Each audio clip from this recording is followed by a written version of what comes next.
E aí, galera, beleza? No vídeo de hoje, eu queria trazer um pouquinho do desempenho da T100, né, na estrada. Eu e minha esposa, a gente tá indo para o Outlet Premium em Itupeva, saindo de Sorocaba, né? Aqui a gente tá na rodovia Raposo Tavares e a gente tem que pegar duas rodovias antes de chegar na SP-300, né? Que liga Itu a Jundiaí e aí você chega até Itupeva. Aqui, já no início, a gente tem essa curva, né, um pouco acentuada para a esquerda. Antes de eu trocar o óleo, né, o 10W, que é o original, para o 15W, a moto ela afundava muito nessa curva quando você tentava trazer velocidade. Isso atrapalhava um pouquinho, atrapalhava bastante, na verdade, a estabilidade e a confiança, né, de fazer a curva. Uh, Antes de continuar, apreciem esse belo fuscão preto aqui, muito bonito. Então, continuando, eu vim testar, né, a moto aqui. Essa é a primeira vez que eu passo depois que eu mudei o óleo, e aí eu já percebi uma grande diferença, né? Porque como eu disse anteriormente, o 10W ele afundava muito nas entradas de curva quando você tentava trazer velocidade e também nas freagens, né? Se você fizesse uma frenagem muito forte, a frente acabava afundando e esse tipo de coisa faz você perder um pouco da confiança, né, na moto e no que você pode fazer com ela. Então mudando aí ajudou bastante. Eu curto pro meu estilo de pilotagem, né? Não sou piloto, mas para me divertir, me sentir bem com a moto, eu gosto da frente mais firme, né? Mais estável, mais precisa, a frente da moto, e a parte de trás eu gosto mais dela, digamos assim, instável, né? Meio que flutuando, saindo um pouco de traseira em algumas situações, claro que de forma controlada, mas pro meu estilo eu gosto disso. Então, por causa do 15W estar na frente e deixar a frente da moto mais estável, eu uso o nível 2 da suspensão, né, no nível da pré-carga, né, de 1 a 5 eu uso 2, ou seja, é macio, e eu consigo ter essa diferença, né, então a frente mais estável, firme, e atrás quicando um pouco, mais macia, saindo um pouco de traseira. Isso traz uma experiência de pilotagem para mim bem interessante e também me deixa mais confiante quando vai performar curvas assim, né? Eu não consigo fazer curvas com tanta uh, deitando tanto quanto eu gostaria, porque eu tenho um acessório, né, que é o cavalete central, e ele não é original da Triumph, né? Eu comprei ele de terceiro, e ele é meio grande, então quando você... Ele tá um pouco baixo, né? Não consegui subir o nível dele. Então quando você faz a curva muito deitada, ele raspa com força no chão, e isso atrapalha demais. Faz realmente você perder a estabilidade da moto. Então, para evitar isso, eu só deito no máximo que a moto permite, ou seja, quando começo a sentir ele raspando um pouco, ali é o limite do ângulo que eu consigo chegar com a moto, mas saiba que esse não é o limite da moto realmente, né? Só para comentar também que aqui à direita, onde eu tô olhando para a câmera e tem essa pontezinha aí estaiada, né? Ela é a rodovia Romeiros, então muito interessante para quem quer ir aproveitar, fazer umas curvas assim, treinar curvas. A Romeiros é muito legal, a estrada, né? Aqui na SP300 é mais, tem curvas também, mas você vai enfrentar mais subidas e descidas, curvas com descida para direita, curvas com descida para esquerda, quando você está indo, né? Quando você está voltando vai ser o contrário. E é bem legal também, mas aqui você vai ter mais curvas de média e alta velocidade, mas também é bem legal para se divertir, porque é bonito, tem uma paisagem bem bacana também. E, por exemplo, aqui eu tô com a minha esposa, né? Eu e ela, a gente pesa na faixa de 70 quilos e a moto ainda tem os alforjes, CC bar e tudo mais.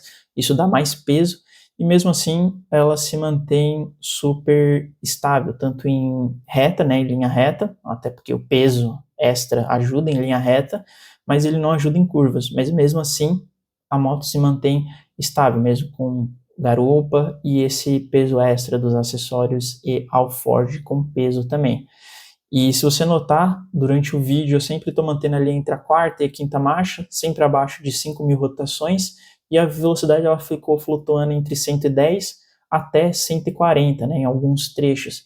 E isso no Waze, né, não no painel, o painel ia acusar uma velocidade maior, mas para ter mais precisão eu utilizei o Waze como referência. E a gente sempre ficou nessa faixa aí sem fazer muito esforço, né? Se notar na mão direita ali, que é a mão do acelerador, eu faço bem pouco movimento, nem preciso se esforçar por causa do acelerador eletrônico, então a moto ela tem muito desempenho, mesmo com o motor 900, né, e o garupa. Olha esse Fuscão amarelo lindo também.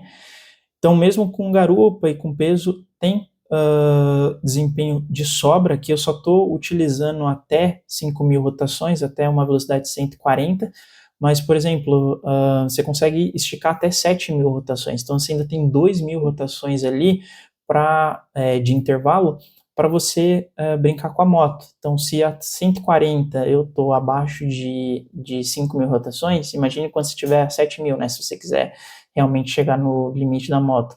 Você vai conseguir extrair muito mais desempenho, né? E se tirar esses fatores, se tiver só você dirigindo, você consegue ver que a moto tem muito para entregar. E como as marchas são muito esticadas, né? A terceira você consegue estar 90 km por hora tranquilamente, a quarta você consegue esticar até onde você quiser, basicamente. A quinta ela serve como overdrive.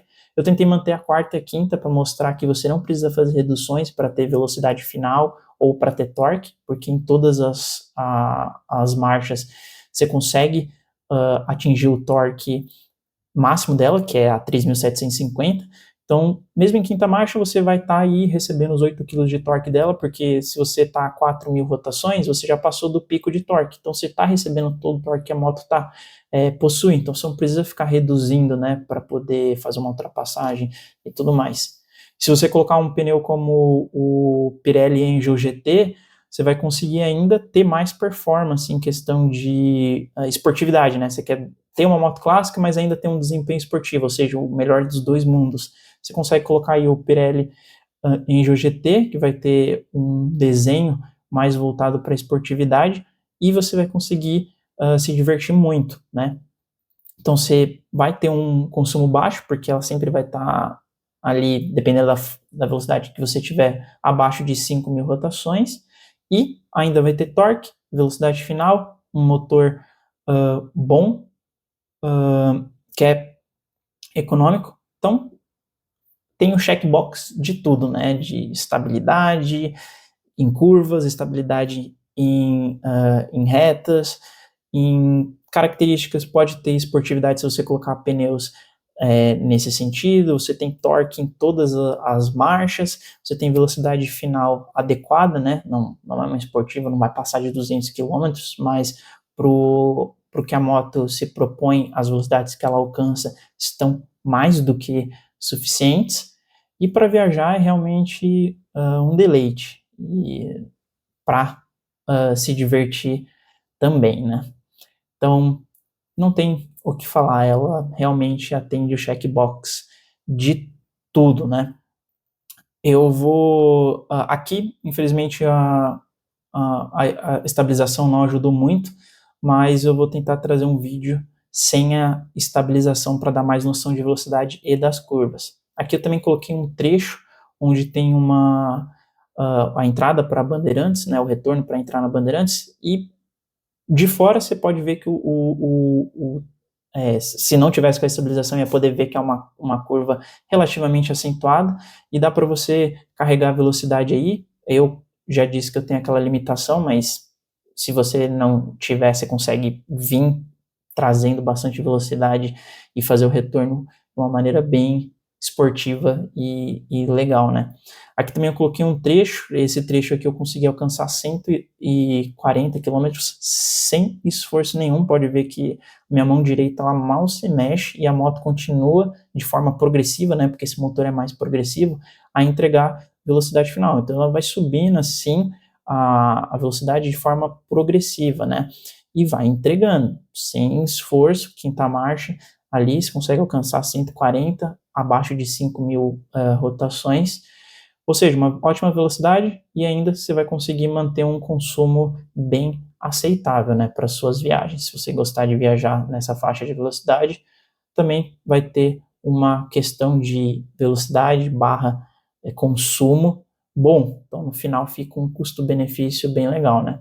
Aqui também eu fiz esse retorno em volta do carro, eu tentei fazer o retorno bem aberto e em baixa velocidade, para mostrar como ela também estava em baixa velocidade. Não dá para perceber muito por causa da estabilização, mas ela tem capacidade.